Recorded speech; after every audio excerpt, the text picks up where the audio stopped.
Todo comenzó con un silencio tan denso que parecía que el mundo entero contuviera la respiración. El millonario estaba sentado solo en su inmenso ático, con vistas al centro de Madrid, rodeado de lujo, pero en aquel silencio, incluso el brillo del oro y el resplandor de los relojes digitales congelados a las 3:17 se sentían vacíos, sin sentido. No sé desde dónde me estás escuchando, quizás estás mirando una vieja fotografía o recordando algo que perdiste hace mucho tiempo. No importa qué hora sea, pero te prometo que la historia de hoy te llegará al alma. Javier Serrano estaba, de pie junto a los ventanales de su ático en el piso 52, observando la ciudad a sus pies a través de un cristal que nunca se había abierto. El horizonte de Madrid se extendía infinito ante él, un testamento a la ambición humana y a las posibilidades ilimitadas. Sin embargo, para Javier, bien podría haber sido una pintura en la pared. No sentía nada.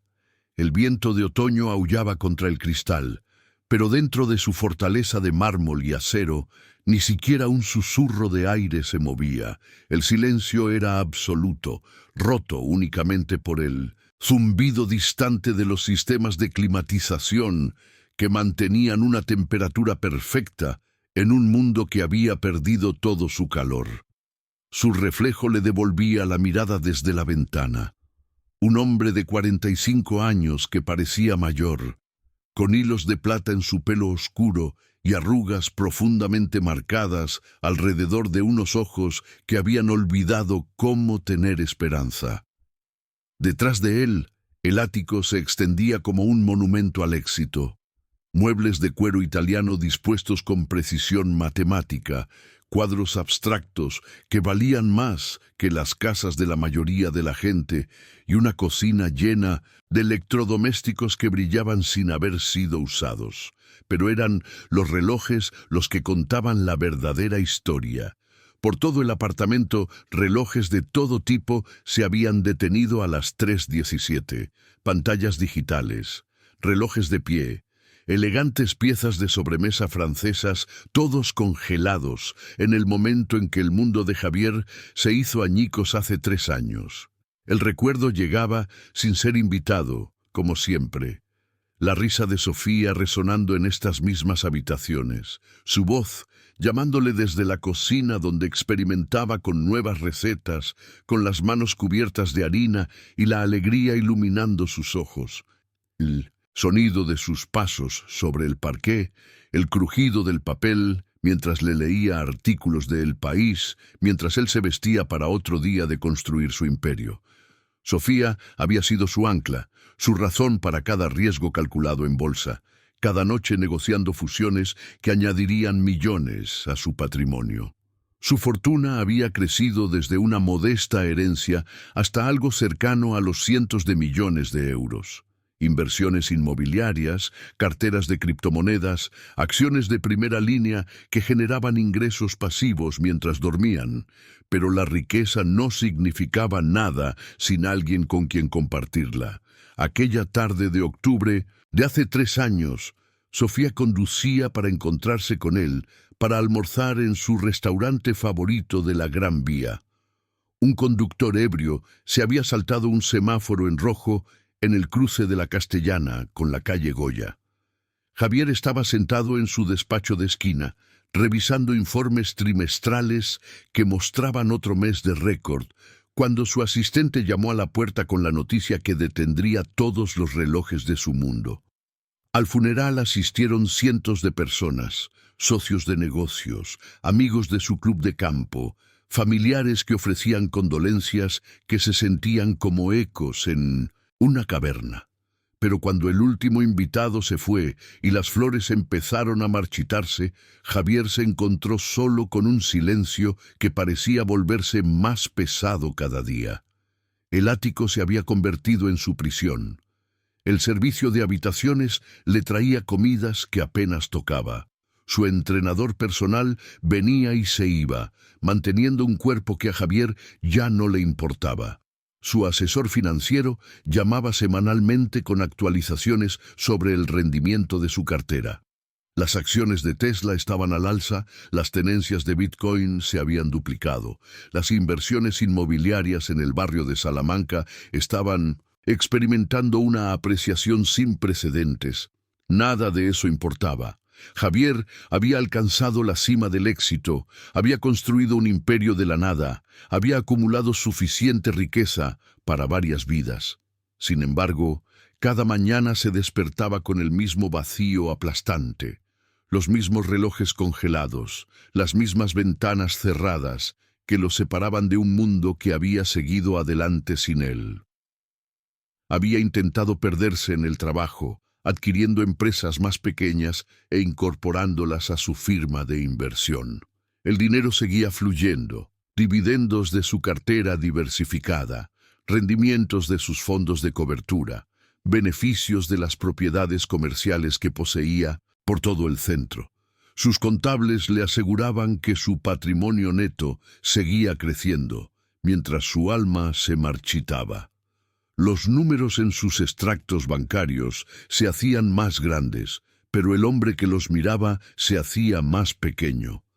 Javier Serrano se había convertido en un fantasma que rondaba su propia vida, rodeado de los símbolos del éxito, pero desprovisto de propósito. Los médicos tenían varias explicaciones para su estado. Depresión clínica, decían, complicada por el duelo y la culpa del superviviente. Le recetaron medicamentos con nombres que no podía pronunciar y le sugirieron sesiones de terapia que se sentían como excavaciones arqueológicas en un dolor que prefería mantener enterrado. Pero Javier sabía que la verdad era más simple y terrible. Él había muerto en aquel cruce con Sofía. Su cuerpo simplemente se había olvidado de dejar de respirar. Una fría tarde de noviembre, mientras la luz dorada se colaba por los ventanales del vestíbulo de su edificio en la calle Serrano, Javier salió del ascensor cargando el peso de otro día sin sentido. Los suelos de mármol brillaban bajo las lámparas de araña de cristal, y el portero asintió con una deferencia ensayada. Fue entonces cuando Javier notó algo fuera de lugar en su mundo perfectamente ordenado. Una pequeña mochila gastada, apoyada contra la pared cerca de la entrada, con la cremallera rota y las esquinas desgastadas por el uso. A su lado estaba un niño que no podía tener más de 8 años, su presencia tan inesperada como una flor silvestre creciendo a través del hormigón. La ropa del niño contaba una historia de dificultades. Zapatillas con agujeros en la lona, vaqueros con parches en las rodillas y una chaqueta demasiado grande para su delgada figura. Su pelo oscuro parecía atrapar la suave luz del vestíbulo, y cuando levantó la vista hacia Javier, sus ojos tenían una claridad que era a la vez inocente y antigua. Este era Mateo Ruiz, aunque Javier aún no sabía su nombre. Lo que Javier sí supo, con una certeza que lo sorprendió, fue que este momento importaba de maneras que aún no podía comprender. «Disculpe, señor», dijo Mateo, su voz apenas un susurro, pero que se oía claramente en la acústica del vestíbulo. «Creo que esta mochila le pertenece a alguien que la necesita más que yo». Las palabras del niño quedaron suspendidas en el aire como una oración, simples y profundas. No pedía nada, ni dinero, ni lástima, ni siquiera reconocimiento. Estaba ofreciendo algo, aunque Javier no podía imaginar qué podría darle un niño con tan poco a alguien que tenía tanto. Javier miró al niño. Su primer instinto fue una mezcla de confusión y leve molestia. Su rutina había sido interrumpida por este pequeño intruso de un mundo que había olvidado que existía. El niño no podía haber venido de ningún lugar cercano. Este edificio estaba rodeado de tiendas de lujo, restaurantes de 5 estrellas y sedes corporativas. ¿De dónde había salido? ¿Y por qué le ofrecía sus posesiones rotas a un extraño? La mente analítica de Javier, entrenada por años de evaluar inversiones y calcular riesgos, luchaba por procesar una acción que desafiaba la lógica económica. Sin embargo, Algo en la mirada firme de Mateo le impidió descartar el momento por completo. «¿Qué se supone que debo hacer con eso?», se oyó preguntar Javier, su voz con un tono cortante que normalmente hacía que sus subordinados se escabulleran. Pero Mateo no se inmutó. En cambio, sonrió con el tipo de resplandor que pertenece a los niños que aún no han aprendido a dudar de la capacidad del mundo para la bondad. Esa sonrisa golpeó a Javier como un golpe físico, reabriendo heridas que creía a salvo. Por un instante recordó la expresión de Sofía cuando hablaba de los hijos que planeaban tener. La misma mezcla de esperanza y amor incondicional que ahora ardía en el rostro de este extraño niño. «A veces», dijo Mateo con la solemnidad de alguien mucho mayor, «las grietas son por donde entra la luz». Tocó suavemente la cremallera rota de su mochila, como si fuera preciosa en lugar de estar dañada. Quizás el corazón de alguien también tiene grietas y necesita ver que las cosas rotas todavía pueden guardar cosas bonitas dentro. Javier sintió temblar sus muros cuidadosamente construidos. Este niño, este completo extraño de la calle, de alguna manera había visto a través de los trajes caros y el apartamento de lujo hasta la fragilidad que había debajo. Era imposible, ilógico y aterrador. Sin otra palabra, Mateo se dio la vuelta y caminó hacia las puertas del vestíbulo, su pequeña figura empujando el pesado cristal con determinación. Javier lo vio irse, notando cómo el niño se detenía para acariciar a un perro callejero en la acera y cómo rodeaba con cuidado un charco, en lugar de pisarlo. Eran pequeños detalles, sin sentido en sí mismos, pero hablaban de una gentileza que Javier había olvidado que existía. Mientras Mateo desaparecía entre la multitud de peatones de la calle Serrano, la mochila rota quedó atrás como la evidencia de un encuentro que la mente racional de Javier quería descartar como insignificante. Pero descartarlo resultó imposible en los días siguientes. Sentado en su oficina con vistas a la ciudad, revisando informes trimestrales que mostraban que su cartera había ganado otros 3 millones en el último mes, Javier descubrió que su atención se desviaba hacia esa breve conversación. Las palabras del niño resonaban en su memoria. Las grietas son por donde entra la luz. No tenía sentido, por supuesto.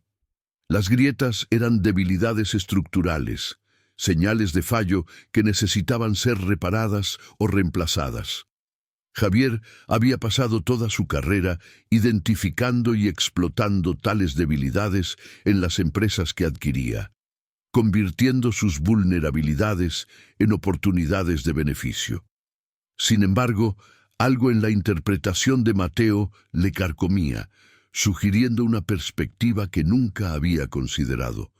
Su ático, cuando regresaba cada noche, se sentía diferente de alguna manera. El silencio seguía siendo opresivo, los relojes detenidos continuaban su vigilia congelada, y las fotografías de Sofía todavía lo observaban desde sus marcos. Pero ahora Javier se encontraba deteniéndose junto a las ventanas, mirando hacia la calle muy abajo y preguntándose si podría vislumbrar una pequeña figura con una sonrisa amable. Era una tontería, se decía a sí mismo. El niño probablemente había estado visitando a alguien en el edificio y nunca volvería.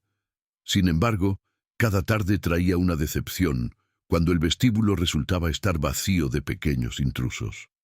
El punto de inflexión llegó un jueves gris cuando Javier salió de su oficina antes de lo habitual, huyendo de una reunión del consejo donde sus socios habían elogiado su última adquisición, una pequeña caja de ahorros en apuros en un barrio del sur que planeaba desmantelar en busca de activos antes de cerrarla.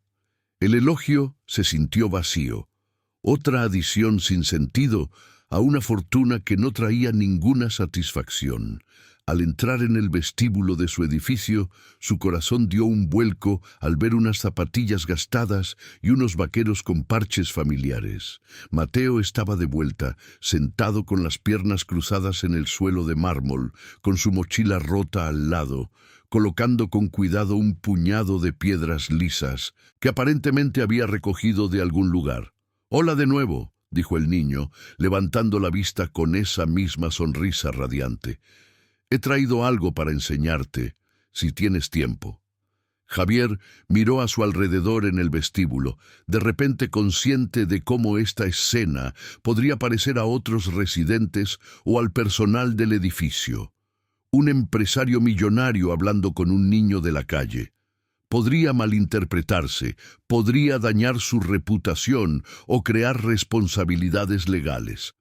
Pero el entusiasmo de Mateo era contagioso, y Javier se encontró agachándose para ver qué era lo que el niño estaba tan ansioso por compartir.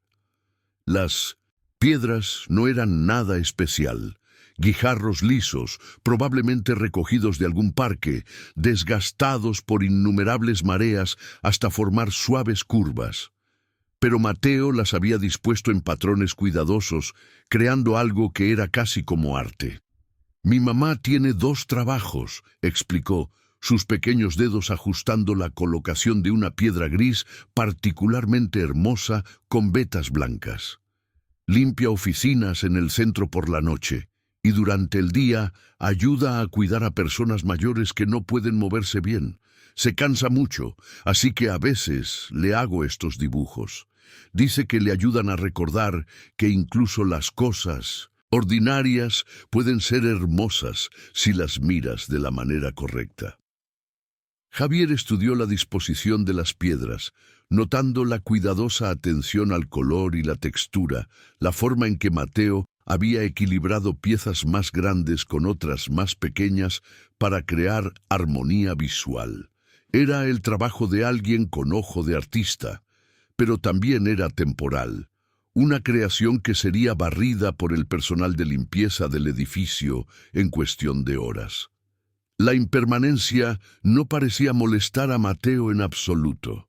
Estaba creando belleza por el simple hecho de crearla, no por ningún reconocimiento duradero o ganancia material. El concepto era tan ajeno a la experiencia de Javier que lo dejó momentáneamente sin palabras. «¿Dónde vives?», preguntó Javier, y de inmediato se arrepintió de la pregunta cuando vio que la brillante expresión de Mateo se atenuaba ligeramente. El niño señaló vagamente hacia el sur, su gesto abarcando barrios que Javier solo conocía como estadísticas. Áreas con altas tasas de criminalidad, bajos valores de propiedad y una demografía que su firma de inversión típicamente evitaba. «No está lejos», dijo Mateo diplomáticamente. «Solo a unos pocos autobuses. Mamá dice que lo importante no es dónde vives, sino cómo vives allí». De nuevo, las palabras del niño tenían un peso más allá de sus años, hablando de principios que Javier había conocido alguna vez, pero que había perdido en algún punto de su ascenso hacia el éxito financiero. Su conversación fue interrumpida por la llegada del guardia de seguridad del edificio, un hombre de rostro severo que veía la presencia de Mateo con obvia sospecha. «¿Hay algún problema aquí, señor Serrano?», preguntó el guardia, su tono sugiriendo que estaba preparado para echar al niño si era necesario. Javier sintió un impulso protector repentino que lo sorprendió por su intensidad. «Ningún problema», dijo en voz baja. «Solo estamos hablando». Pero el momento se había roto y Mateo comenzó a recoger sus piedras con una eficiencia resignada. «Debería irme de todos modos», dijo el niño. «Mamá llegará pronto a casa de su trabajo de día y me gusta tener la cena lista para ella». Mientras Mateo se levantaba para irse, Javier se encontró buscando en su cartera, sacando varios billetes de 100 euros sin pensar. «Espera», llamó, extendiendo el dinero hacia el niño. «Toma esto, para tu madre, para la cena». Pero Mateo, Retrocedió con una delicadeza que de alguna manera hizo que Javier se sintiera avergonzado. «Gracias, señor Serrano», dijo el niño con perfecta cortesía. «Pero no somos pobres de las maneras que el dinero ayuda, somos ricos en otras cosas».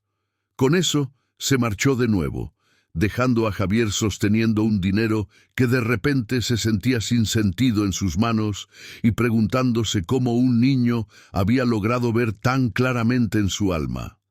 Esa noche, en su ático con vistas a las brillantes luces de Madrid, Javier se encontró incapaz de concentrarse en los informes financieros que normalmente consumían sus noches. En cambio, se quedó junto a las ventanas, mirando la ciudad y pensando en las palabras de Mateo. Ricos en otras cosas. ¿Qué significaba eso? Javier poseía propiedades por valor de millones, tenía carteras de inversión que generaban más ingresos pasivos en un mes de lo que la mayoría de las familias veían en un año. Tenía billeteras de criptomonedas que se habían multiplicado en valor más allá de sus proyecciones iniciales más optimistas. Sin embargo, se sentía empobrecido de maneras que apenas comenzaba a comprender.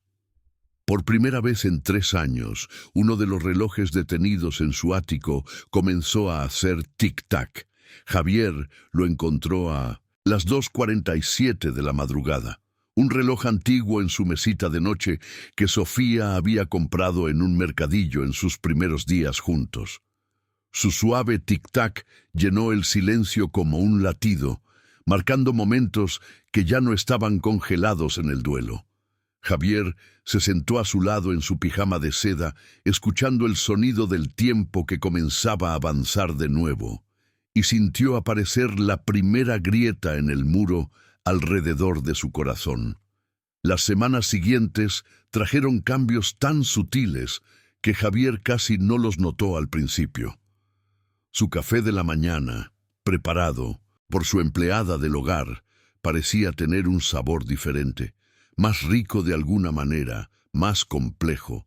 La vista desde las ventanas de su oficina revelaba detalles que nunca había observado.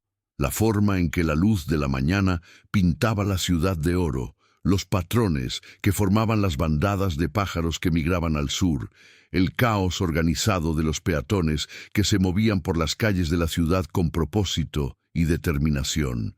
Era como si sus sentidos, adormecidos por años de duelo, estuvieran despertando lentamente a un mundo que nunca había dejado de ser hermoso. Mateo aparecía irregularmente, nunca en un horario que Javier pudiera predecir, pero siempre cuando la presencia del niño se sentía más necesaria.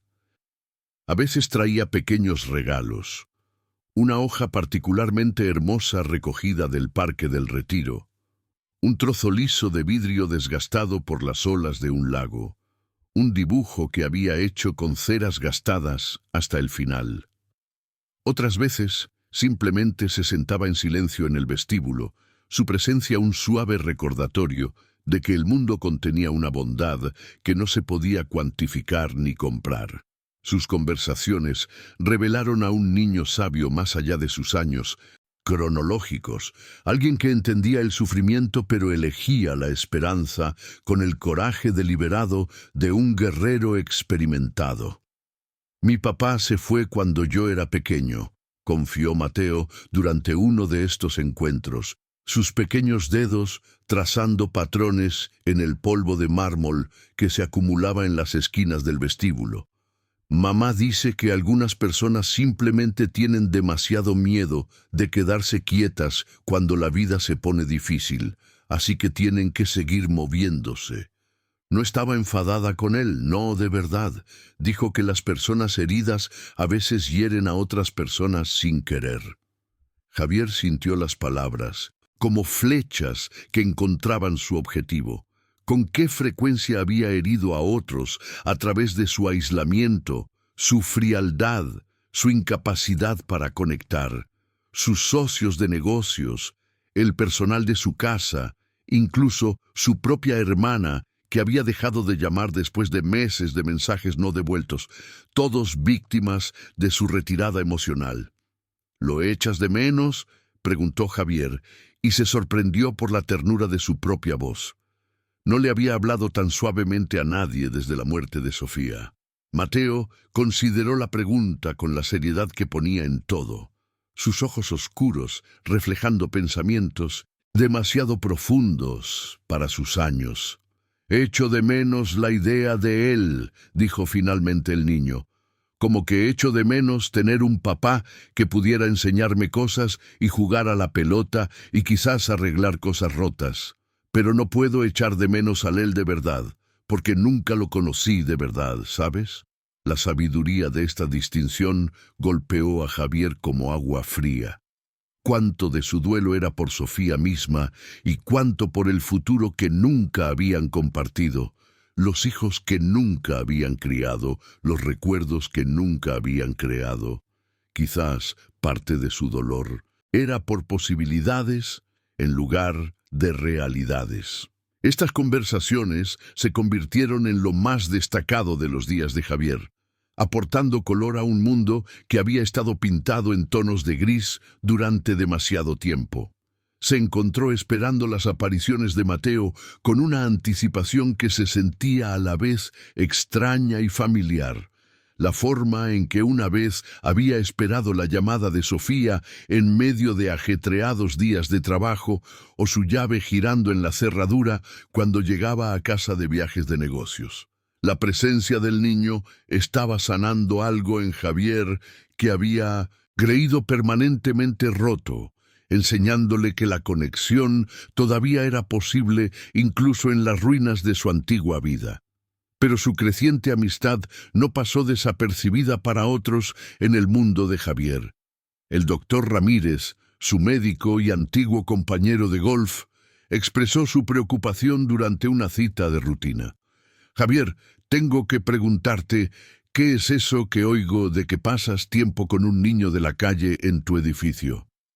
El tono del médico tenía la cuidada neutralidad de alguien que da resultados médicos no deseados.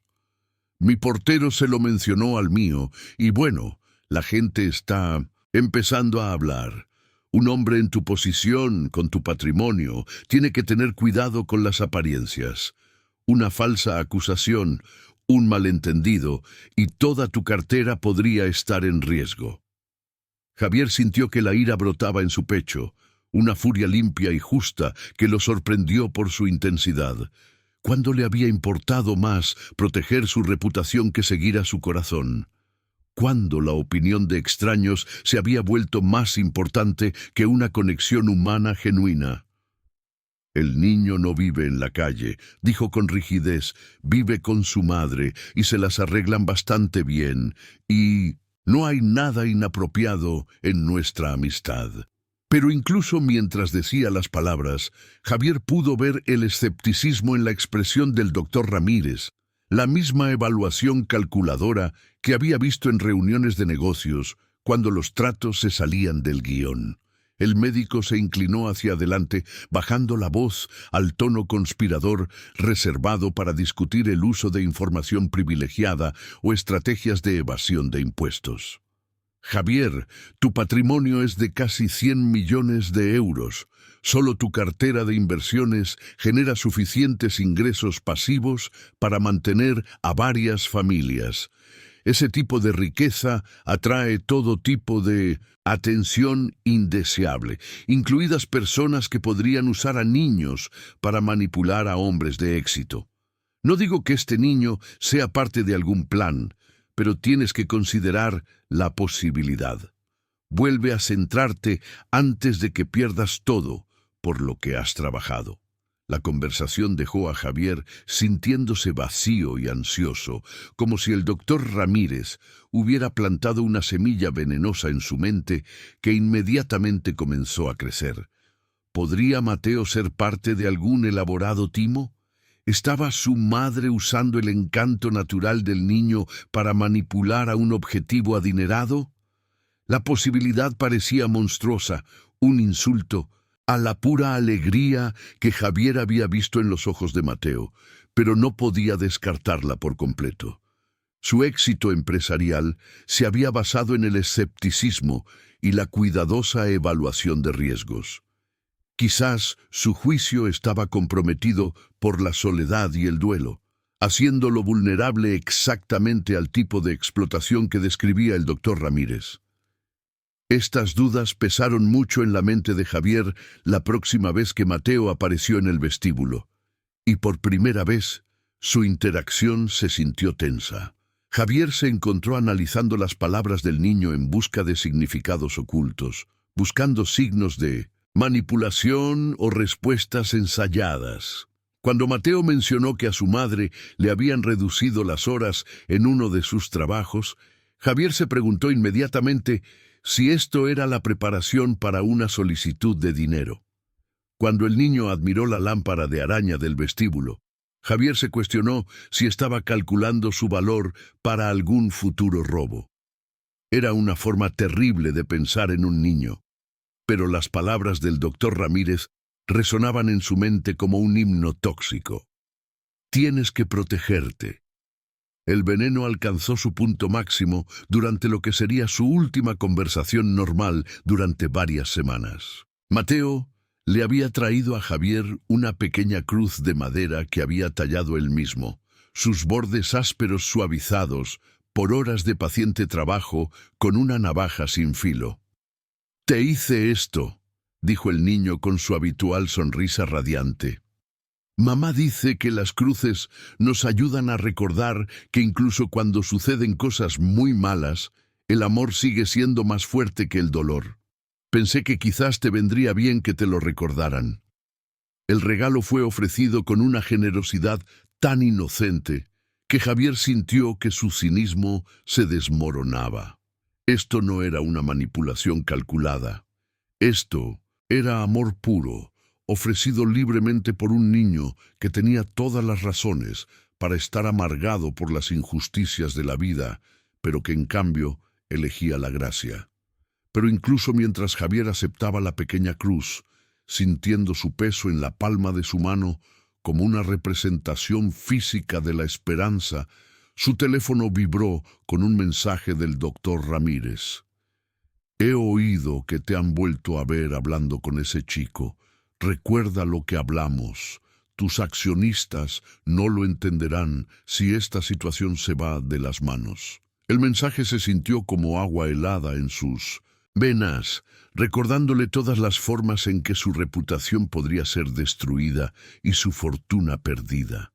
Javier miró a Mateo, que lo observaba con ojos confiados, y sintió que algo dentro de él se fracturaba. «Creo», dijo Javier lentamente, su voz sonando extraña incluso para sus propios oídos, «que quizás no deberíamos vernos más así». Las palabras se sentían como cristales en su garganta, pero las forzó a salir. «No es apropiado.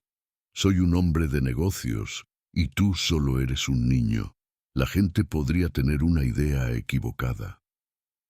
La brillante expresión de Mateo se atenuó como una luz, que se apaga, pero no discutió ni suplicó. En cambio, asintió con la dignidad resignada de alguien acostumbrado a la decepción. «Entiendo, señor Serrano», dijo en voz baja. «Espero que encuentre lo que está buscando». Con eso se dio la vuelta y se fue por lo que Javier creía que sería la última vez. El silencio que siguió a la partida de Mateo fue diferente del silencio que Javier había conocido antes. Esto no era el entumecimiento del duelo. Era el silencio agudo y cortante del arrepentimiento. Había elegido la seguridad sobre la conexión, la reputación sobre la relación, la aprobación de extraños sobre la amistad de alguien que había visto bondad en él cuando él mismo no podía verla. La cruz de madera en su palma parecía quemar como una marca, un recordatorio de la gracia ofrecida y luego rechazada por miedo. Los días pasaron en una bruma gris de rutina. Javier se lanzó de nuevo al trabajo con una intensidad desesperada, adquiriendo 2 pequeñas empresas más y reestructurando su cartera de criptomonedas para aprovechar las fluctuaciones del mercado. Su patrimonio neto aumentó en varios millones de euros en cuestión de semanas, pero las cifras se sentían sin sentido.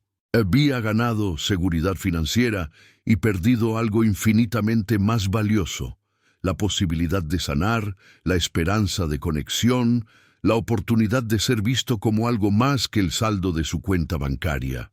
La crisis llegó una fría tarde de diciembre cuando Javier llegó a casa y encontró el vestíbulo de su edificio lleno de personal de emergencias y ambulancias.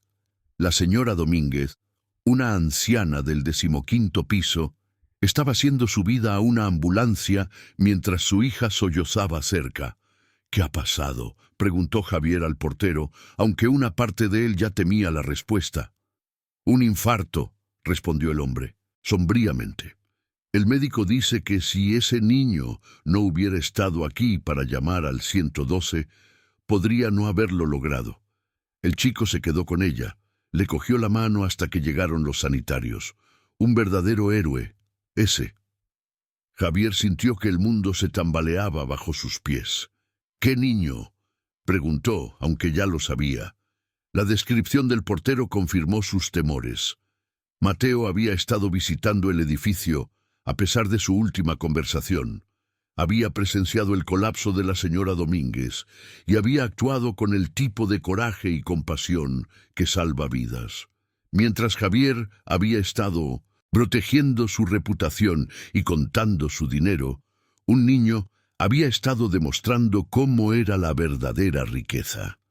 Esa noche, Javier se sentó en su ático rodeado de relojes detenidos y recuerdos congelados, sosteniendo la cruz de madera de Mateo y preguntándose en qué clase de hombre se había convertido. ¿Cuándo se había vuelto su dinero más importante que su humanidad? ¿Cuándo había empezado a importar más la aprobación de conocidos que el amor de un niño que no había pedido nada pero lo había ofrecido todo? El exitoso empresario que había construido un imperio de la nada había perdido de alguna manera de vista lo que realmente importaba. Había confundido tener riqueza con ser rico. Había acumulado activos mientras llevaba a la bancarrota su alma. La revelación lo golpeó como un golpe físico. Se había convertido exactamente en el tipo de persona que una vez había despreciado. En sus primeros días, ascendiendo desde una clase media anónima hasta el éxito financiero, Javier se había prometido a sí mismo que nunca olvidaría de dónde venía, ni dejaría de preocuparse por las personas que todavía luchaban. Pero el éxito lo había aislado, la riqueza lo había apartado y el duelo había completado su transformación en alguien que medía el valor en euros en lugar de en dignidad. Había justificado su aislamiento como autoprotección, pero ahora podía verlo por lo que realmente era: cobardía disfrazada de prudencia. Durante la semana siguiente, Javier se encontró conduciendo por barrios que nunca había visitado, a pesar de vivir en Madrid durante décadas. La periferia sur se reveló como más compleja de lo que sugerían las estadísticas. Sí, había edificios tapiados y solares marcados por las brutales matemáticas de la pobreza, pero también había resiliencia, comunidad y un tipo de riqueza que no se podía cuantificar en minúsculos estados financieros. Los niños jugaban en pequeños parques, sus risas resonando en los edificios de apartamentos. Hombres mayores jugaban al ajedrez en mesas improvisadas, sus partidas atrayendo a multitudes de curiosos y comentaristas. Las mujeres barrían las aceras con el orgullo decidido de personas que se negaban a dejar que las circunstancias definieran sus barrios. Este era el mundo de Mateo, un lugar donde las cosas rotas se arreglaban en lugar de desecharse, donde la gente se cuidaba mutuamente porque entendían que la comunidad era la única póliza de seguro que podían permitirse. Javier conducía lentamente por estas calles en Vincentpun, su sedán de lujo, sintiéndose como un visitante extraterrestre en un planeta del que una vez había sido ciudadano. ¿Cuánto tiempo había pasado desde que había sabido los nombres de sus vecinos? Y mucho menos sus problemas. ¿Cuándo fue la última vez que había ayudado a alguien que no podía ayudarle a cambio? Las preguntas dolían porque ya sabía las respuestas. La búsqueda de la dirección de Mateo llevó más tiempo de lo que Javier esperaba, complicada por su falta de conocimiento de la geografía del barrio y su reticencia a pedir indicaciones que pudieran revelar su ignorancia. Cuando finalmente encontró el edificio correcto, un bloque de 3 pisos sin ascensor, con paredes de ladrillo pintadas del amarillo optimista de alguien que se negaba a rendirse a la desesperación. Javier se quedó en su coche durante largos minutos, reuniendo el coraje para lo que sentía que era la conversación más importante de su vida. El piso estaba en el segundo, subiendo una escalera que crujía a cada paso. Javier llamó suavemente a la puerta, su corazón latiendo con un nerviosismo que no había sentido desde su primera gran presentación de negocios, años atrás. La mujer que abrió solo podía ser la madre de Mateo. Tenía los mismos ojos oscuros y expresión amable, aunque los suyos estaban ensombrecidos por el agotamiento de alguien que lleva demasiadas responsabilidades. «¿Señora Ruiz?», preguntó Javier, y cuando ella asintió, continuó. «Soy Javier Serrano. Creo que su hijo puede haberme mencionado». El reconocimiento parpadeó en su rostro, seguido rápidamente por la cautela. «Usted es el hombre rico del centro», dijo, su voz cuidadosamente neutral. «Mateo habla de usted a veces. Dice que está triste pero que intenta no estarlo». La simple exactitud de esta descripción golpeó a Javier como una bofetada suave. Un niño había visto, a través de su ropa cara y su cuidada compostura, la verdad que había estado ocultando a todos, incluido él mismo. «¿Puedo pasar? Necesito hablar con ambos sobre algo importante». La señora Ruiz, Clara, se presentó. Condujo a Javier a una sala de estar que podría haber cabido en el vestíbulo de su ático, pero que irradiaba más calidez que todo su apartamento. Los muebles estaban gastados pero limpios, decorados con cojines que mostraban cuidadosos remiendos donde la tela se había rasgado. Dibujos infantiles cubrían una pared como una galería de esperanza, y el olor de algo delicioso llegaba de una cocina donde una olla de sopa hervía a fuego lento en una cocina antigua. Esto era pobreza solo según los estándares a los que Javier se había acostumbrado. Medido contra la abundancia de conexión humana, se sentía rico más allá de todo cálculo. Mateo salió de lo que debía ser su habitación, su rostro iluminándose con una alegría sorprendida al ver a Javier. «Señor Serrano, nos ha encontrado». El entusiasmo del niño era contagioso, pero Javier notó que Clara permanecía en guardia, posicionándose ligeramente entre su hijo y este extraño adinerado que había aparecido en su mundo sin previo aviso. Sus instintos protectores eran visibles y completamente justificados. Javier era, después de todo, un hombre poderoso, cuyas motivaciones no estaban claras y cuya presencia en su barrio era, como mínimo, inusual. «He venido a disculparme», comenzó Javier, su voz sonando extraña en la acústica íntima del apartamento, «y a contarles algo que sucedió y que deberían saber». Relató la historia del infarto de la señora Domínguez, observando cómo la expresión de Mateo cambiaba de la confusión a la comprensión a medida que se desarrollaba la narración. El niño nunca había mencionado sus acciones heroicas. Simplemente se había ido a casa esa noche como si salvar la vida de una mujer fuera solo otra parte de su día ordinario. La humildad de esta omisión decía más sobre el carácter de Mateo de lo que cualquier medalla o reconocimiento podría haberlo hecho. «¿Por qué no le contaste a tu madre sobre esto?», preguntó Javier. y Mateo se encogió de hombros con la modestia casual de alguien que no veía heroísmo en hacer lo que parecía obviamente correcto. La señora Domínguez necesitaba ayuda, así que la ayudé.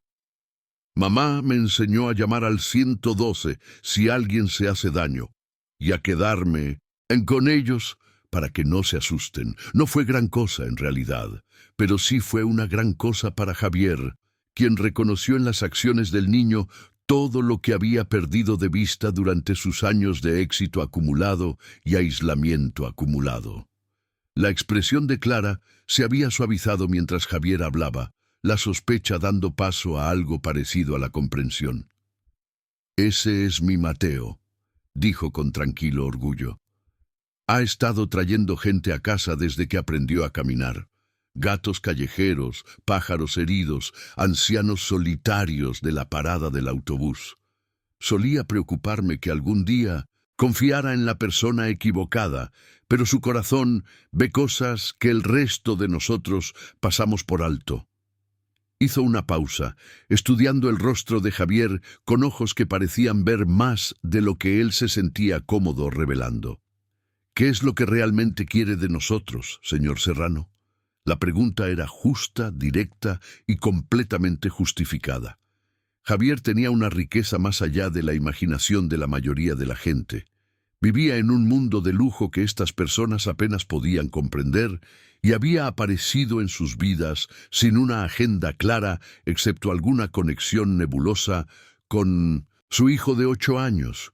Sus motivos serían sospechosos para cualquier padre razonable, especialmente uno que había aprendido por dura experiencia que la gente rica rara vez interactuaba con los pobres sin esperar algo a cambio. «Quiero ayudar», dijo Javier. Luego se detuvo porque las palabras sonaron inadecuadas incluso para sus propios oídos. «No, eso tampoco es correcto. Quiero que me ayuden. Su hijo me ha dado algo que pensé que había perdido para siempre, y ni siquiera sé cómo devolver ese regalo.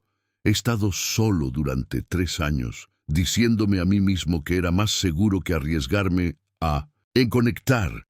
Mateo me mostró que estar seguro y estar vivo no son lo mismo». La admisión se sintió como saltar de un acantilado, pero también como decir finalmente la verdad, después de años de cuidadosas mentiras.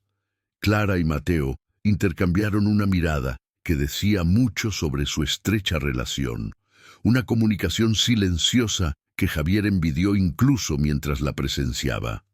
¿Cuánto tiempo había pasado desde que había compartido ese tipo de comprensión con otro ser humano? Sofía había sido su última verdadera confidente, la única persona que podía leer sus estados de ánimo y motivaciones sin explicación. Desde su muerte había estado aislado no solo por el duelo, sino por la terrible soledad de ser completamente desconocido. «¿De qué tipo de ayuda está hablando?», preguntó Clara, su tono aún cauteloso, pero calentado por una creciente curiosidad. Javier había venido preparado para esta pregunta. Había pasado noches en vela imaginando esta conversación y planeando su enfoque. Pero ahora, sentado en su sala de estar, rodeado de la evidencia de vidas vividas con dignidad, a pesar de las limitaciones financieras, sus discursos preparados se sentían huecos y condescendientes. «Todavía no lo sé», admitió. «Sé lo que puedo ofrecer. Dinero, contactos, oportunidades que la riqueza puede comprar, pero estoy empezando a entender que lo que necesito de ustedes dos no se puede comprar. Mateo me ha estado enseñando cosas que había olvidado que necesitaba saber, sobre la bondad, sobre la esperanza, sobre encontrar luz en lugares rotos. No quiero cambiar sus vidas, quiero aprender a cambiar la mía». La honestidad de esta declaración pareció sorprenderlos a los tres. Javier había construido su fortuna identificando lo que la gente quería y averiguando cómo proporcionárselo con un beneficio. Pero esto no era una negociación comercial, era una súplica de ayuda de alguien que finalmente se había dado cuenta de que toda su riqueza acumulada no podía comprar lo único que realmente necesitaba, una razón para creer que la vida podía volver a ser significativa. Mateo, que había estado escuchando la conversación de los adultos con la seria atención que ponía en todo, de repente se iluminó con una idea que pareció iluminar todo su rostro. ¿Podrías venir a pasar la Navidad con nosotros?, preguntó, su voz burbujeando de emoción. Vamos a cenar con todos los vecinos en el piso de la señora Rodríguez porque tiene la mesa más grande. Y después siempre cantamos villancicos en el pasillo porque el sonido se oye muy bien entre los pisos. No es nada lujoso ni nada, pero es muy divertido. Javier sintió que se le encogía la garganta de la emoción. ¿Cuándo fue la última vez que había celebrado la Navidad como algo más que una obligación del calendario? Durante los últimos 3 años, el 25 de diciembre había sido solo otro día que soportar, marcado únicamente por el silencio de su ático y el peso de recuerdos demasiado dolorosos para examinar. La idea de una cena de Navidad en un apartamento abarrotado, rodeado de gente que no conocía, debería haber aterrorizado sus cuidadosas sensibilidades ordenadas. En cambio, se sintió como un salvavidas lanzado a alguien que se ahogaba en su propio aislamiento. «Sería un honor», dijo Javier, su voz espesa por sentimientos que casi había olvidado cómo nombrar. «Si a tu madre le parece apropiado, me encantaría unirme a ustedes». Clara estudió su rostro durante un largo momento, su expresión revelando el debate interno de alguien que intenta equilibrar los instintos protectores con una confianza creciente. Finalmente, asintió lentamente. «Puedes venir», dijo, «pero vienes como un amigo, no como alguien que intenta arreglarnos o salvarnos. No somos tú, proyecto de caridad, señor Serrano. Solo somos personas viviendo nuestras vidas de la mejor manera que sabemos». El límite que estableció fue claro y completamente razonable, pero Javier escuchó algo más en sus palabras. La sabiduría ganada con esfuerzo de alguien que probablemente había sido decepcionada antes por personas ricas bien intencionadas. ¿Cuántas veces se habrían encontrado Clara y Mateo con individuos que querían ayudar de maneras que en realidad dañaban, que ofrecían asistencia que venía con condiciones o expectativas que no se podían cumplir? El pensamiento hizo que Javier se enfadara por ellos, pero también lo hizo más decidido a demostrar que sus intenciones eran genuinas. «Entiendo», dijo, «y espero que me lo digas si alguna vez cruzo líneas que no debería cruzar. Estoy aprendiendo a ser un tipo de persona diferente de la que he sido en los últimos años. Voy a cometer errores». Fue otra admisión que se sintió peligrosa pero necesaria. Javier había pasado toda su vida adulta proyectando confianza y competencia, sin revelar nunca incertidumbre o vulnerabilidad a personas que pudieran usar tales debilidades en su contra. Pero aquí, en este cálido apartamento, con estas dos personas que ya habían visto a través de sus defensas, la pretensión se sentía más peligrosa que la honestidad. Mientras Javier se preparaba para irse, Mateo lo acompañó a la puerta con la cortesía formal de un niño al que le habían enseñado buenos modales a pesar de sus humildes circunstancias. «Señor Serrano», dijo el niño en voz baja, «me alegro mucho de que haya venido a vernos. A veces la gente dice que quiere ser amiga, pero luego desaparecen cuando las cosas se complican. Espero que usted no sea ese tipo de persona». El suave desafío en las palabras de Mateo golpeó a Javier como un golpe físico. ¿Cuántas veces se habría decepcionado el niño con adultos que hacían promesas que no cumplían? ¿Cuántas amistades temporales habrían terminado cuando la novedad se desvaneció o las circunstancias se volvieron inconvenientes? «No voy a ir a ninguna parte», prometió Javier, y sintió el peso del compromiso asentarse sobre sus hombros como un abrigo cálido. Era una promesa que sería puesta a prueba de maneras que aún no podía imaginar, pero en ese momento, rodeado de la evidencia de vidas vividas con gracia a pesar de las dificultades, Javier sintió algo que había creído perdido para siempre: el deseo de ser digno de la confianza de otra persona. El viaje de regreso a su ático llevó a Javier a través de barrios que parecían existir en mundos diferentes, a pesar de estar separados por solo unos pocos kilómetros. Mientras su sedán de lujo se movía desde la calle de Mateo hacia las relucientes torres del centro, Javier notó detalles que nunca antes había visto: la forma en que los huertos urbanos florecían en solares, cómo los murales transformaban paredes en blanco en celebraciones de esperanza, la manera en que la gente se reunía en los portales y las esquinas no porque no tuvieran otro lugar a donde ir, sino porque habían elegido la conexión sobre el aislamiento. Para cuando Javier llegó a su edificio, el contraste se sentía casi obsceno. Su vestíbulo, con sus suelos de mármol y lámparas de araña de cristal, de repente parecía frío y poco acogedor en comparación con la sala de estar de Clara, con sus muebles cuidadosamente remendados y su pared de dibujos infantiles. El ascensor que lo llevó a su ático se sintió como una cámara de aislamiento, separándolo del mundo donde ocurría la vida real. Cuando abrió la puerta de su apartamento y entró en un espacio más grande que las casas enteras de la mayoría de la gente, el silencio que lo recibió se sintió acusador. Esa noche, Javier caminó por su ático con nuevos ojos, viéndolo no como un monumento a su éxito, sino como una evidencia de su desconexión de todo lo que importaba. Los relojes detenidos, que una vez habían parecido monumentos apropiados a su duelo, ahora se sentían como barrotes de una prisión que lo mantenían atrapado en un momento de dolor, en lugar de permitirle avanzar hacia la curación. Las obras de arte caras, la cocina sin usar, los muebles en los que nunca se habían sentado amigos, todo hablaba de una vida que se había convertido en una exhibición de museo en lugar de una experiencia vivida.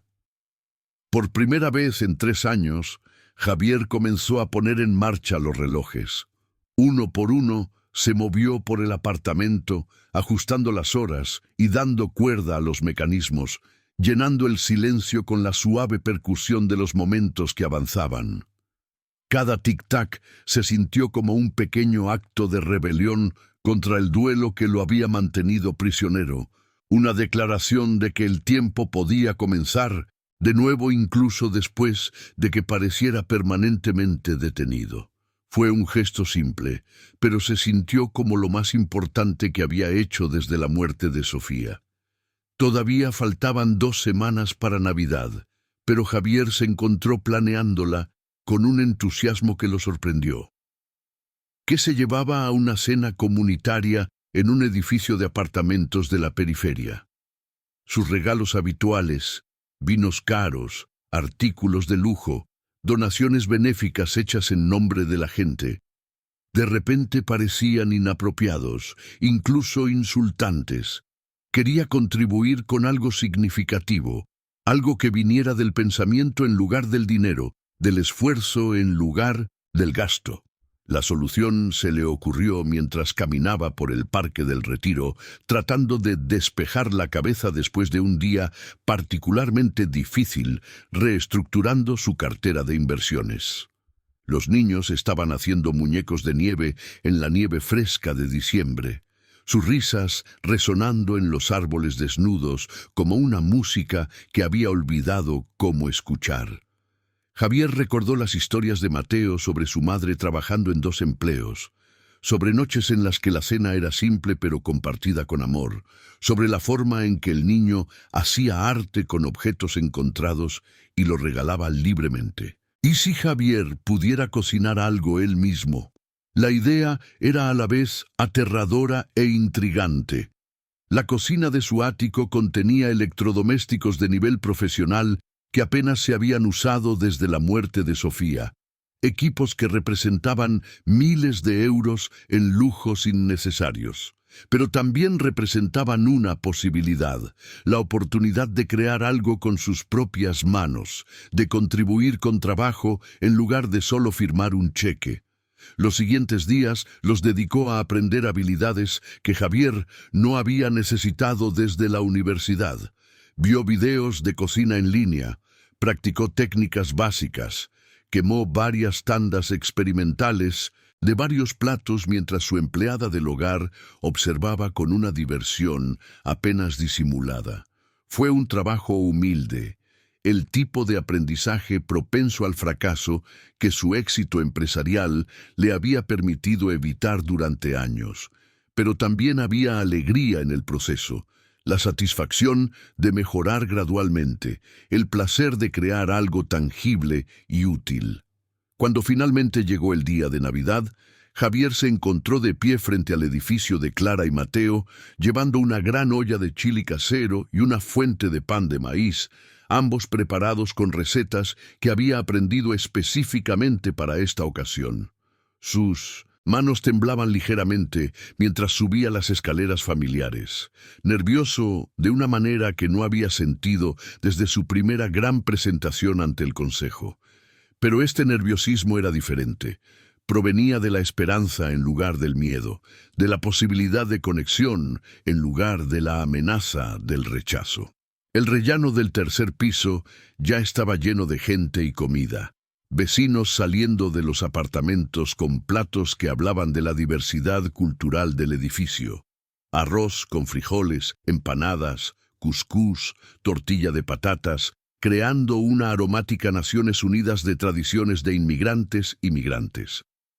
Javier se sintió abrumado por la generosidad expuesta, la forma en que las personas que tenían poco compartían libremente con otras que tenían igualmente poco, creando abundancia a través de la comunidad en lugar de la acumulación individual. Mateo lo vio primero y vino corriendo por el pasillo con los brazos extendidos, su rostro brillando de una alegría que hizo que el corazón de Javier se encogiera de gratitud. ¡Viniste! ¡De verdad viniste!, gritó el niño, rodeando la cintura de Javier con sus delgados brazos, con un entusiasmo que casi los desequilibra a ambos. No estaba del todo seguro de que lo harías, porque a veces los mayores cambian de opinión sobre las cosas cuando los niños no están cerca para recordárselo. La honestidad inocente de esta declaración golpeó a Javier como un suave puñetazo. ¿Cuántos niños habrían aprendido a no contar con las promesas de los adultos? ¿Cuántas veces se habría decepcionado Mateo con personas que tenían buenas intenciones, pero no las cumplían? El pensamiento hizo que Javier estuviera más decidido que nunca a demostrar que su amistad era confiable, que su compromiso era genuino en lugar de temporal. Clara apareció detrás de su hijo, secándose las manos en un paño de cocina y sonriendo con una calidez que había reemplazado su anterior cautela. «Bienvenido», dijo simplemente, pero la palabra tenía un peso más allá de su brevedad. Javier entendió que estaba siendo aceptado no solo como un invitado a la cena, sino como alguien que pertenecía, al menos temporalmente, a esta comunidad de personas que habían elegido crear una familia a partir de la amistad. La cena en sí fue diferente a todo lo que Javier había experimentado en años. En lugar de las comidas formales a las que estaba acostumbrado, platos servidos en una secuencia cuidadosa, conversación mantenida en tonos medidos alrededor, de mesas pulidas, esto era un caos alegre. Los niños corrían entre los adultos, llevando mensajes y robando bocados de las fuentes. Los residentes mayores compartían historias de su juventud, mientras los vecinos más jóvenes escuchaban con la paciencia de personas que entendían que la historia de todos importaba. La conversación fluía en varios idiomas, con traducciones ofrecidas libremente, y acentos que hablaban de viajes desde todo el mundo. Javier se encontró sentado entre la señora Rodríguez, una viuda de 80 años que había criado a 6 hijos en el edificio, y un joven padre llamado Jaime que trabajaba en turnos de noche en un hospital para mantener a su creciente familia. Ambos trataron a Javier con una curiosidad amistosa, en lugar de la deferencia o sospecha que había esperado. Le preguntaron sobre su trabajo, pero parecían más interesados en su amistad con Mateo, en cómo había llegado a conocer su barrio, en si planeaba visitarlos de nuevo.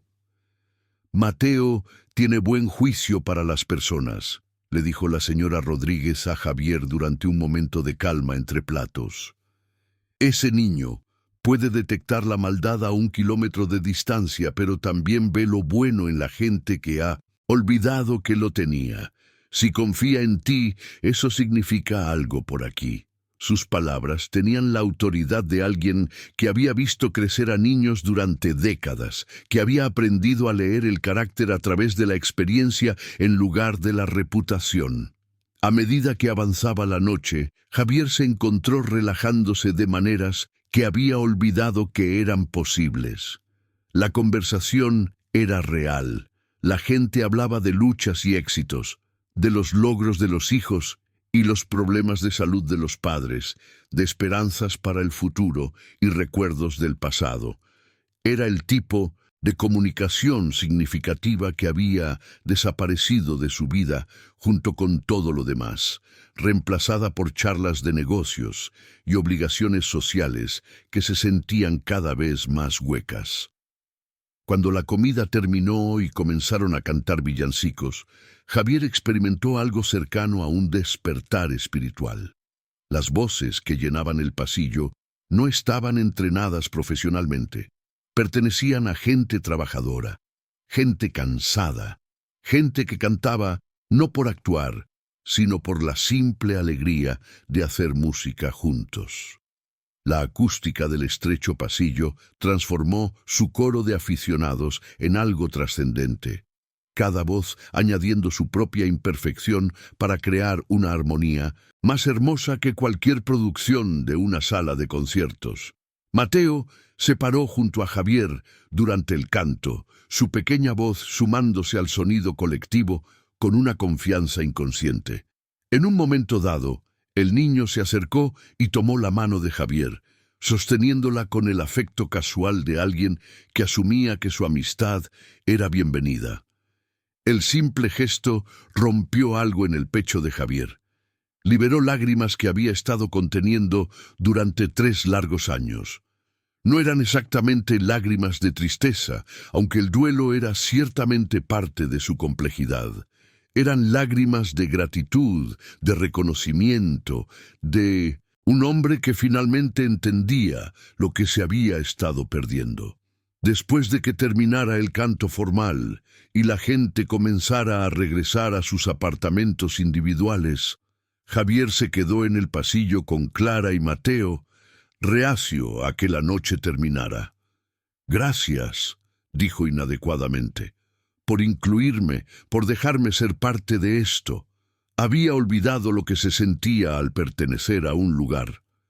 Su voz se quebró en las palabras, revelando más vulnerabilidad de la que había pretendido. Pero ni Clara ni Mateo parecieron incómodos con su emoción. «Perteneces donde eliges pertenecer», respondió Clara suavemente.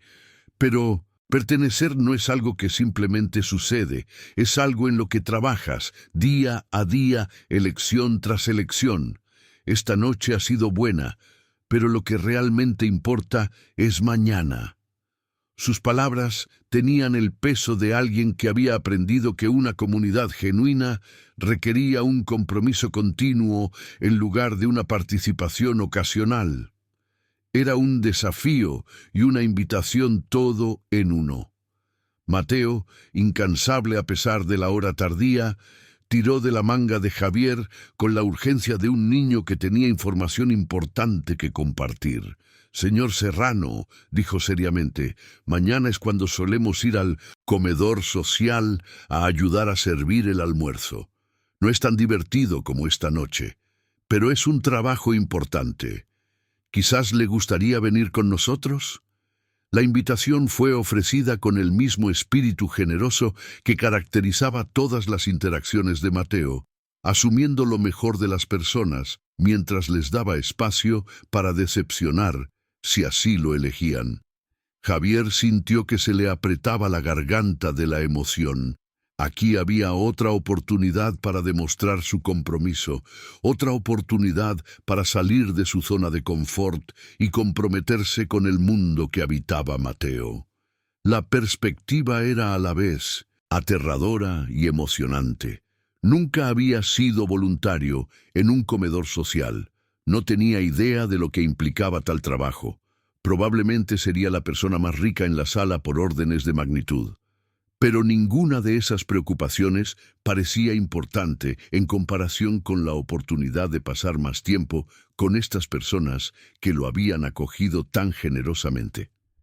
«Me gustaría mucho», dijo Javier, y lo dijo con total sinceridad. «¿A qué hora debo estar aquí?»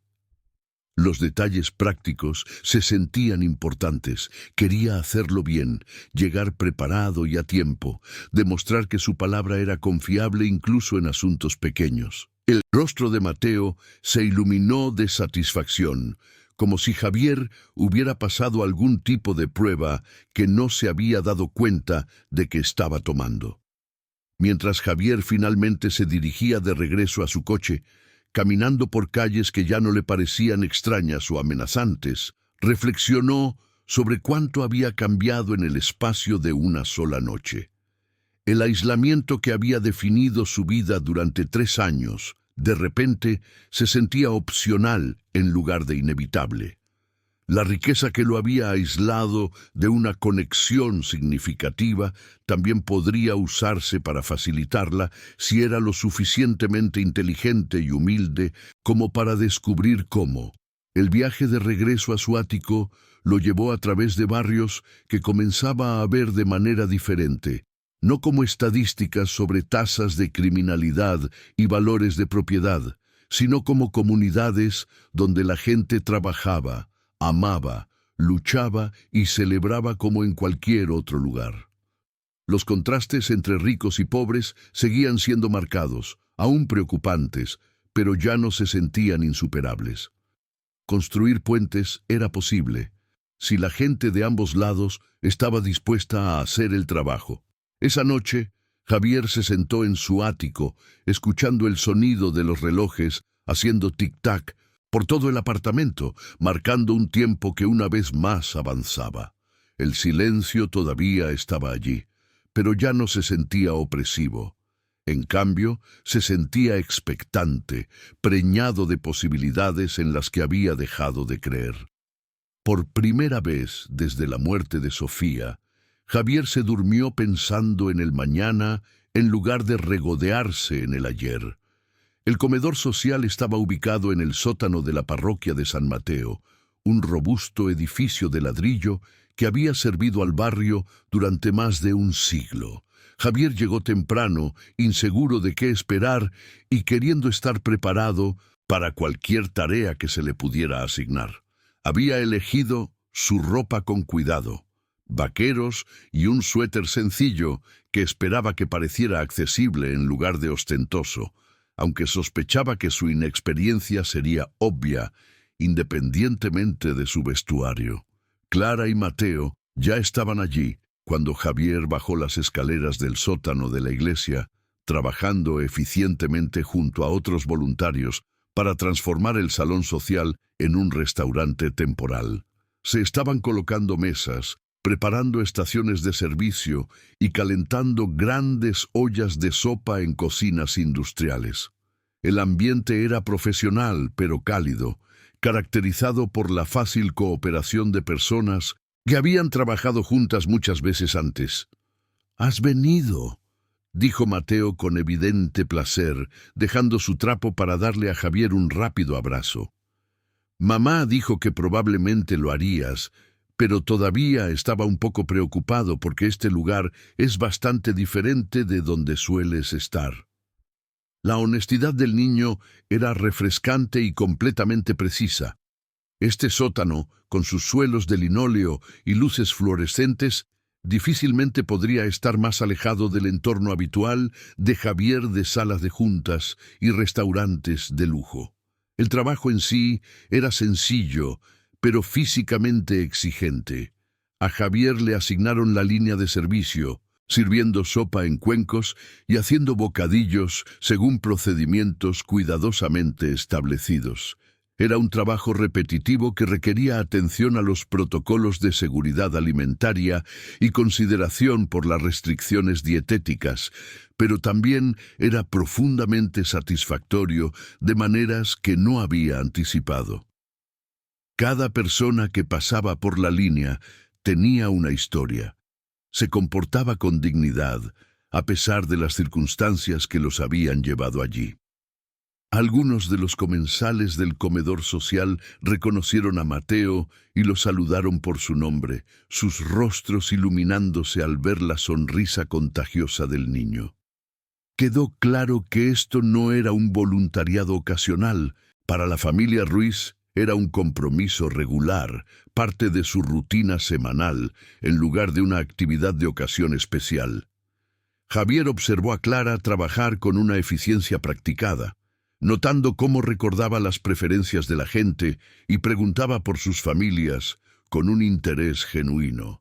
Esto era servicio en acción, un servicio que provenía del amor en lugar de la obligación.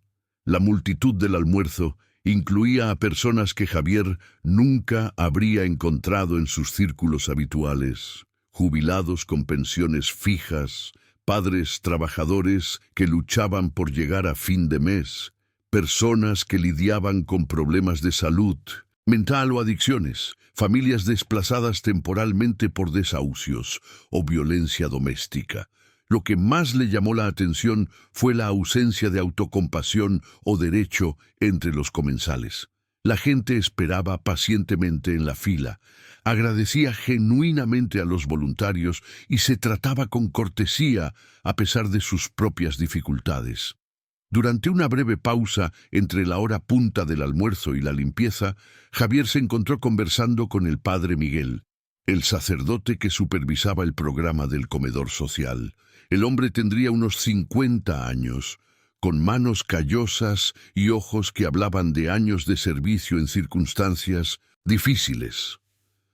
«Mateo me dice que eres nuevo en este tipo de trabajo», dijo el padre Miguel con curiosidad amistosa. «¿Qué trae a un exitoso hombre de negocios a nuestro humilde sótano?» La pregunta era justa y merecía una respuesta honesta. Javier se había estado preguntando lo mismo, tratando de entender las motivaciones que lo habían llevado tan lejos de su mundo habitual. «Creo que he tenido éxito en las cosas equivocadas», dijo lentamente. «He estado midiendo mi vida con las métricas equivocadas. Mateo y su madre me están enseñando sobre una riqueza que no se puede contar en euros». Padre Miguel asintió con la comprensión de alguien que había escuchado confesiones similares antes. «El dinero no es malo», dijo el sacerdote pensativamente, «pero es un Dios pobre. Puede comprar muchas cosas, pero no las que más importan. Paz, propósito, relaciones genuinas, contentamiento espiritual. A veces las personas más ricas son las más empobrecidas y a veces las que menos tienen son las que más tienen para dar». La conversación continuó mientras limpiaban después de la comida, discutiendo las complejas relaciones entre riqueza y pobreza, privilegio y responsabilidad, éxito individual y bienestar comunitario. Javier se encontró desafiado por perspectivas que nunca había considerado seriamente, obligado a examinar supuestos que habían moldeado toda su vida adulta. ¿Cuándo había dejado de pensar en sus obligaciones con los demás?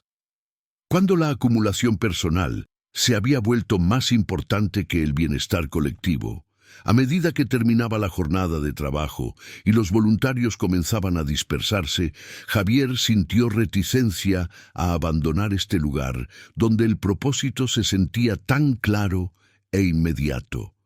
Su ático lo esperaba, con su lujo y aislamiento, pero la perspectiva se sentía menos atractiva que hacía solo unas semanas.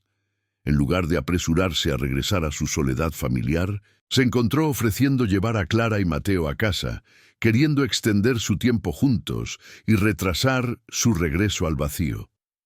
El viaje les dio la oportunidad de una conversación que había sido imposible durante el ajetreado servicio de almuerzo.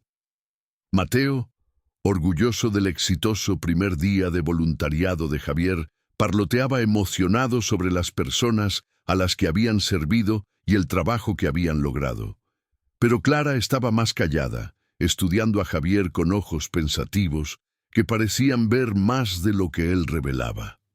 ¿Puedo preguntarte algo personal?, dijo mientras se detenían en un semáforo en rojo cerca de su edificio. Cuando Javier asintió, ella continuó. ¿Qué pasó para que estuvieras tan triste? Mateo dice que estás aprendiendo a ser feliz de nuevo, pero algo bastante grande debe haber pasado para que olvidaras cómo hacerlo en primer lugar. Su pregunta fue suave pero directa, hecha con la autoridad de alguien que entendía que la curación requería el reconocimiento de las heridas. Javier había estado temiendo esta conversación y al mismo tiempo la necesitaba. Su duelo se había convertido en una parte tan importante de su identidad que casi había olvidado que había una persona debajo de él. Pero, aquí, en presencia de personas que le habían mostrado una aceptación incondicional, la historia se sentía segura de contar.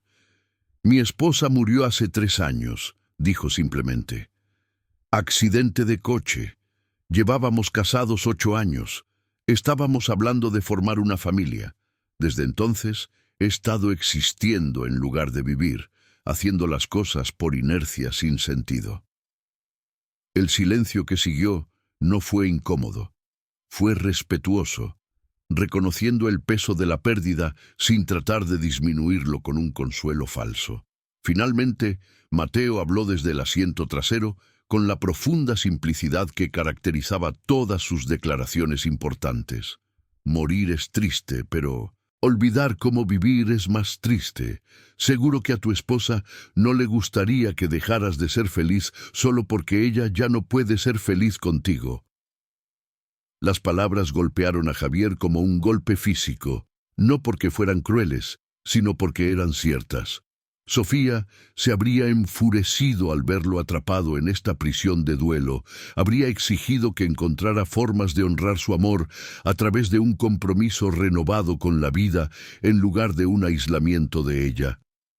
Ella había sido una persona de una vitalidad tremenda, alguien que creía en exprimir la alegría de cada momento disponible.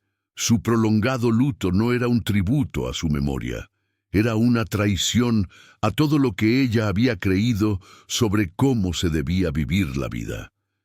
Esa noche, solo en su ático por primera vez en días, Javier caminó por habitaciones que de repente se sentían diferentes. El lujo permanecía, pero ya no se sentía como una armadura contra el mundo. En cambio, se sentía como recursos, herramientas que podrían usarse para propósitos más significativos que la mera acumulación. Por primera vez desde la muerte de Sofía, Javier comenzó a imaginar un futuro que implicaba algo más que la autocompasión y el aislamiento. Las siguientes semanas establecieron un nuevo ritmo en la vida de Javier. Sus días de semana todavía estaban dedicados a los negocios, gestionar inversiones, supervisar adquisiciones, mantener el imperio financiero que había construido, pero sus tardes y fines de semana involucraban cada vez más a la familia Ruiz y su comunidad.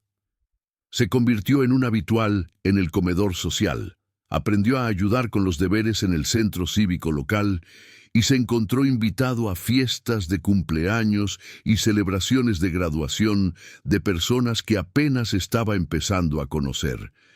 Estas experiencias le proporcionaron una educación que ninguna escuela de negocios le había ofrecido. Javier aprendió sobre los complejos cálculos necesarios para estirar los salarios mínimos a lo largo de los gastos mensuales, sobre los obstáculos burocráticos que mantenían a las familias trabajadoras en ciclos de crisis, sobre la fuerza necesaria para mantener la dignidad mientras se navega por sistemas que parecían diseñados para disminuirla. Su perspectiva sobre la riqueza comenzó a cambiar a medida que entendía la gran diferencia que podían hacer cantidades de dinero relativamente pequeñas en vidas que operaban sin colchones financieros. Pero la educación fue mutua. Las habilidades empresariales de Javier resultaron útiles de maneras inesperadas. Ayudó a los vecinos a entender los informes de crédito, explicó conceptos básicos de inversión a familias que intentaban crear ahorros y utilizó sus contactos profesionales para crear oportunidades de trabajo para personas que habían sido excluidas de las redes tradicionales. Era un trabajo satisfactorio, que se sentía más significativo que cualquier fusión corporativa que hubiera diseñado. La relación entre Javier y la familia Ruiz se profundizó gradualmente, construida sobre experiencias compartidas en lugar de gestos dramáticos. Se enteró de que Clara estaba estudiando para obtener su título de enfermería a través de cursos en línea, trabajando para obtener credenciales que le permitirían escapar del ciclo de trabajos de servicio de bajo salario. Descubrió que el talento artístico de Mateo se extendía más allá de los arreglos de piedras que Javier había presenciado por primera vez. El niño era un dibujante dotado cuyos bocetos capturaban la esencia de personas y lugares con una perspicacia notable. A medida que el invierno se convertía en primavera, Javier se encontró pensando menos en lo que podía hacer por Mateo y Clara, y más en lo que ellos ya habían hecho por él. Su amistad lo había devuelto a la vida de maneras que se sentían milagrosas, no por ninguna intervención sobrenatural, sino porque le habían mostrado que la curación era posible a través de la conexión en lugar del aislamiento. Los lugares rotos en su corazón no habían desaparecido, pero se habían convertido en fuentes de empatía en lugar de solo dolor. La transformación no fue completa.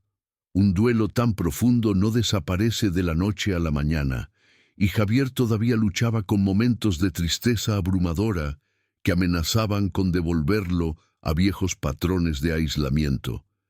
Pero ahora tenía puntos de anclaje en el tiempo presente, personas que dependían de él para que apareciera y estuviera presente, relaciones que requerían una atención continua en lugar de permitirle desaparecer en la autoabsorción.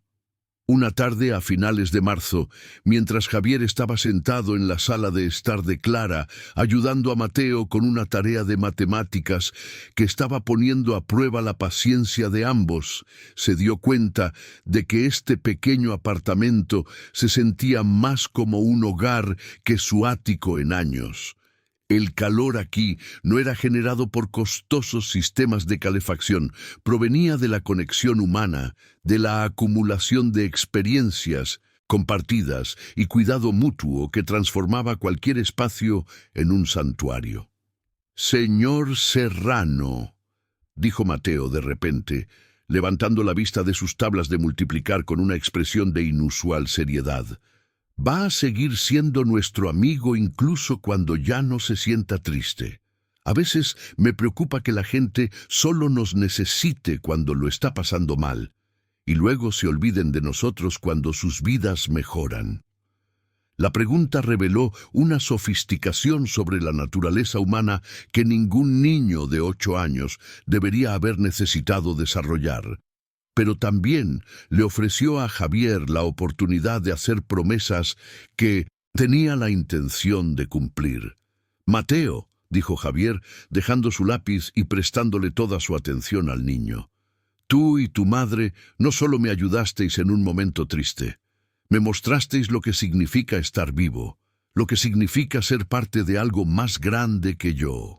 Eso no es algo que voy a olvidar cuando me sienta mejor, es algo que quiero conservar para siempre. Las palabras se sintieron inadecuadas para expresar la magnitud de su gratitud, pero fueron el comienzo de un compromiso que remodelaría el resto de su vida. Esa noche, conduciendo por calles que se habían vuelto familiares en lugar de extrañas, Javier tomó decisiones que se habían estado gestando durante meses. Su riqueza ya no sería solo una acumulación privada. Se convertiría en una herramienta para construir comunidad, para crear oportunidades para personas como Clara y Mateo, que habían logrado mantener la esperanza a pesar de los obstáculos sistémicos. Los detalles requerirían una planificación cuidadosa, consulta legal y colaboración con personas que entendían necesidades que él todavía estaba aprendiendo. Pero la dirección estaba clara. Usaría sus recursos para construir puentes en lugar de muros, para abrir puertas en lugar de cerrarlas. El ático, cuando regresó a él esa noche, ya no se sentía como un hogar, se sentía como una plataforma de lanzamiento, un lugar para descansar entre compromisos con el mundo que importaba. Todos los relojes detenidos ahora funcionaban, marcando un tiempo que avanzaba hacia las posibilidades en lugar de retroceder hacia los arrepentimientos. El silencio estaba lleno del eco de la risa de más temprano en el día, con planes para las actividades de mañana, con la tranquila satisfacción de un trabajo que se sentía significativo. A medida que la primavera se adentraba en el verano, la transformación de Javier se hizo visible para todos los que lo conocían. Sus socios de negocios notaron cambios en su enfoque de las inversiones, un nuevo interés en empresas que equilibraban el beneficio con la responsabilidad social. El personal de su casa observó que pasaba menos tiempo en el ático y parecía más feliz cuando estaba allí. Su médico comentó las mejoras en su salud física que reflejaban una reducción del estrés y un aumento de la actividad. Pero los cambios más significativos fueron internos, invisibles, a la observación casual, pero fundamentales para su experiencia de la vida diaria. Javier había redescubierto la esperanza, no el optimismo ingenuo de alguien que nunca había sufrido una pérdida, sino la fe madura de alguien que había aprendido que la curación era posible incluso después de heridas devastadoras. Había encontrado un propósito más allá de la acumulación personal, un significado que provenía de la contribución en lugar de solo el consumo. La mochila rota que había comenzado todo todavía estaba en un lugar de honor en el ático de Javier, un recordatorio del día en que la gracia había entrado en su vida con el rostro de un niño. A su lado estaba la cruz de madera de Mateo, ambos objetos sirviendo como representaciones tangibles de una transformación que había parecido imposible solo unos meses antes. Eran símbolos de la fractura hecha hermosa, de heridas que se habían convertido en fuentes de sabiduría en lugar de solo dolor. La inversión de Javier en la comunidad donde vivía Mateo tomó muchas formas en los meses siguientes. Compró y renovó varios edificios de apartamentos, creando viviendas asequibles con estándares de mantenimiento que reflejaban la dignidad en lugar de la mera extracción de beneficios. Estableció fondos de becas para estudiantes locales que buscaban educación superior y programas de formación profesional. Se asoció con organizaciones comunitarias existentes en lugar de crear estructuras completamente nuevas, entendiendo que el cambio sostenible requería empoderar el liderazgo existente en lugar de imponer soluciones externas. Pero quizás su inversión más importante fue la más simple, Su presencia continua, su disposición constante a aparecer y ser útil de cualquier manera que se necesitara. Aprendió a hablar español con la señora Rodríguez, mejoró sus habilidades culinarias ayudando en cenas comunitarias y se convirtió en una presencia confiable en eventos escolares y celebraciones del barrio. Su riqueza abría puertas, pero su compromiso genuino con las realidades diarias de la gente evitaba que esas puertas se cerraran. A medida que regresaba el otoño y se acercaba el primer aniversario de su amistad con Mateo, Javier reflexionó sobre la magnitud del cambio que una mochila rota había iniciado. Hacía un año, había sido un fantasma viviente, rondando su propia vida sin esperanza de redención. Ahora era parte de una comunidad, comprometido en un trabajo que se sentía significativo, rodeado de relaciones que traían alegría en lugar de obligación. El duelo por la muerte de Sofía permanecía, pero se había transformado de una prisión a un maestro. El amor que habían compartido lo había preparado para reconocer y recibir el amor ofrecido por sus nuevos amigos. La pérdida que había experimentado lo había hecho capaz de comprender el dolor de los demás sin tratar de arreglarlo o minimizarlo. La fractura por la que había pasado le había dado credibilidad con otras personas rotas que necesitaban saber que la curación era posible. En la noche de su primer aniversario con la familia Ruiz, Javier estaba sentado en su sala de estar, rodeado de personas que se habían convertido en familia, no por sangre o matrimonio, sino por elección, compromiso y experiencia compartida. Los niños jugaban en las esquinas, mientras los adultos discutían de todo, desde la política local hasta las recetas favoritas, sus conversaciones fluyendo en los ritmos fáciles de personas que sabían que se pertenecían mutuamente. Mateo, ahora con 9 años pero aún poseyendo la misma sabiduría amable que había capturado por primera vez la atención de Javier, le presentó un dibujo en el que había estado trabajando durante semanas. Mostraba el vestíbulo del edificio de Javier en ese primer día que se conocieron, pero reimaginado como un jardín donde las flores crecían a través de las grietas del suelo de mármol y la luz del sol entraba a raudales por ventanas que se habían abierto para dejar entrar aire fresco. En el centro del jardín, un hombre y un niño estaban sentados juntos, compartiendo algo que parecía esperanza hecha visible. «Es para tu apartamento», explicó Mateo con el tímido orgullo de un artista que presenta su obra. «Para recordarte que incluso los lugares lujosos pueden tener jardines si alguien los planta bien».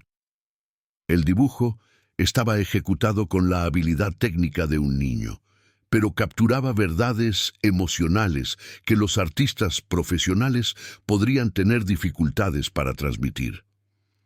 Javier lo aceptó con manos que temblaban ligeramente, entendiendo que estaba recibiendo algo mucho más valioso que cualquier obra de arte cara que poseyera.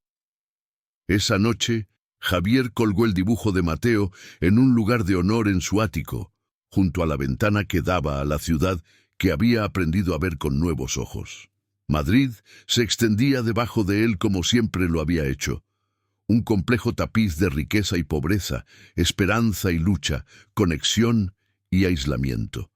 Pero ahora Javier lo veía de manera diferente, no como una colección de inversiones y activos que gestionar, sino como una comunidad de personas cuyas vidas estaban interconectadas de maneras que iban mucho más allá de la economía. Las luces de la ciudad parpadeaban como estrellas, cada una representando el hogar de alguien, los sueños de alguien, las luchas y posibilidades de alguien.